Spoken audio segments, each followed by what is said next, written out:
Hey there guys, welcome back to another SSJ Reviews.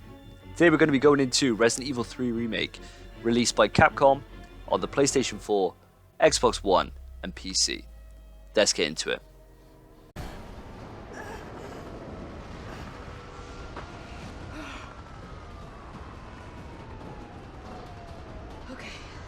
Surprise, motherfucker!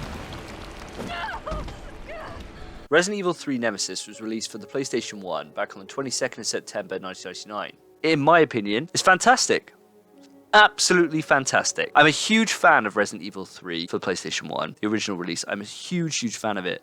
But what they've done on this is they've trimmed a lot of the fat away. They've just laser focused it on Jill's mission to get out of Raccoon City. She meets a couple of different accomplices along the way, including Carlos, who they've completely changed his character and they've made him into the best boy in Resident Evil. He's an absolute lad and he's a joy from the moment you meet him until credits roll. And his sections are some of the best in the game as well. Hey! Fuckface!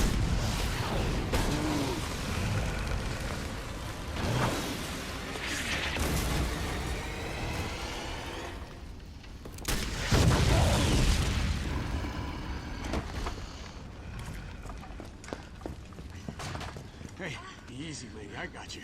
Who are you? What are you doing? Name's Carlos. I'm saving you. Come on.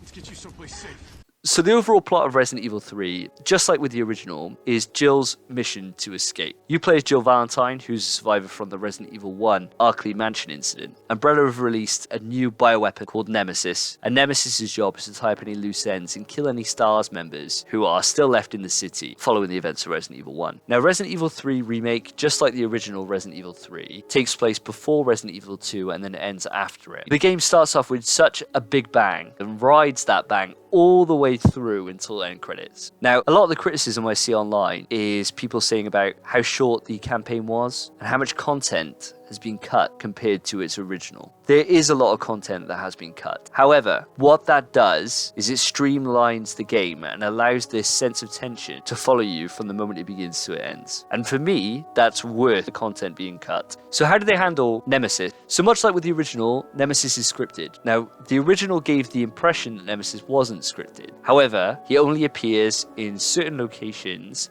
depending on certain key items that you have in your inventory. You get the illusion of choice in how things go, but ultimately the game ends in the same way. Resident Evil 3 gets rid of the choice-based system, heavily scripts the moments that Nemesis arrives. For me personally, this really adds to the blockbuster action game feel that Resident Evil 3 is. Resident Evil 3 is very different from Resident Evil 2, and it was for both the original and the remakes. Resident Evil 2 is a proper survival horror game. Resident Evil 3 totes that line between survival horror and action.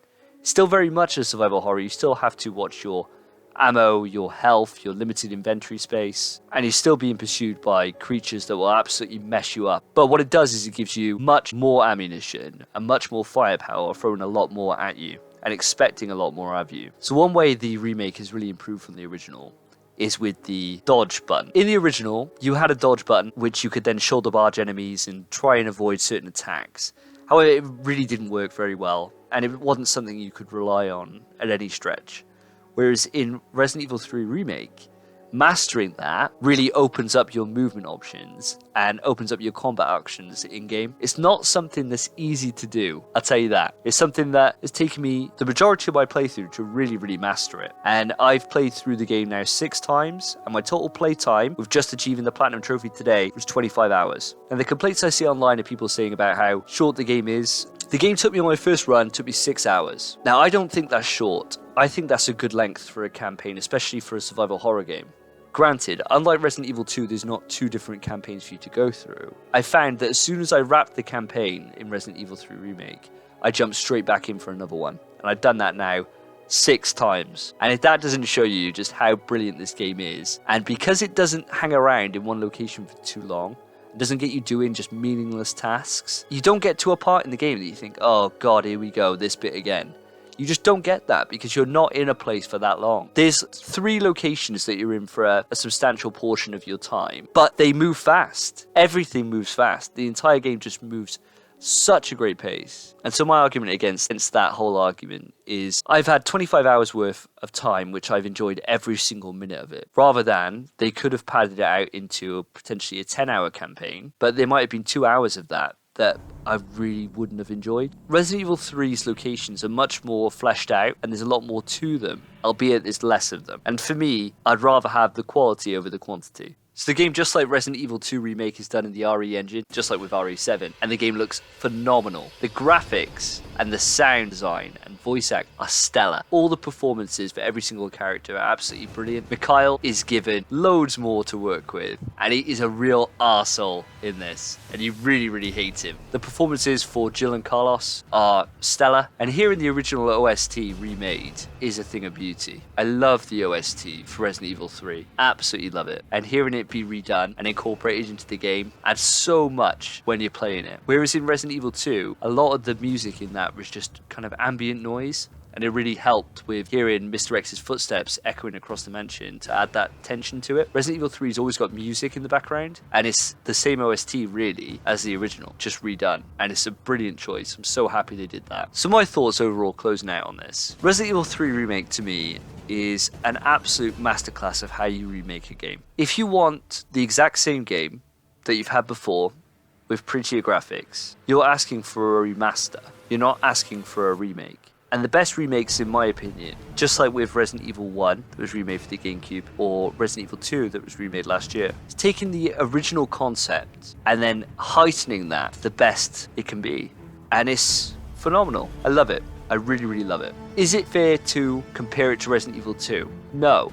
They're totally different games. The bare bones of it is very similar in terms of how they play, but in terms of how they feel and the story they're telling, very, very different, just like it was on the PlayStation 1. And some people won't like that, and I fully understand that, much like the original wasn't as loved as Resident Evil 2. But in my opinion, it's fantastic. I thoroughly recommend it. Thanks for watching, guys. I really, really hope you enjoyed it. Again, this is just my opinion, and I know a lot of people aren't going to agree with me, so please sign off in the comments. Let's have a good discussion about it. Let's talk about what you liked or what you didn't like, or what they could have done differently. Really, really happy to hear your opinions on this. Now, I got a load of content coming up on the channel over the next few weeks. We got Life for Sonic Mania 2 coming up, which is being recorded tomorrow. And by popular demand on Twitter, I'll be doing a Smash Wales and Smash Southwest Virginity tier list. We're going to be just roasting all the community. So stay tuned, subscribe, like the video if you enjoyed it, put a comment below, tell me what I should review next, and I'll see you guys soon.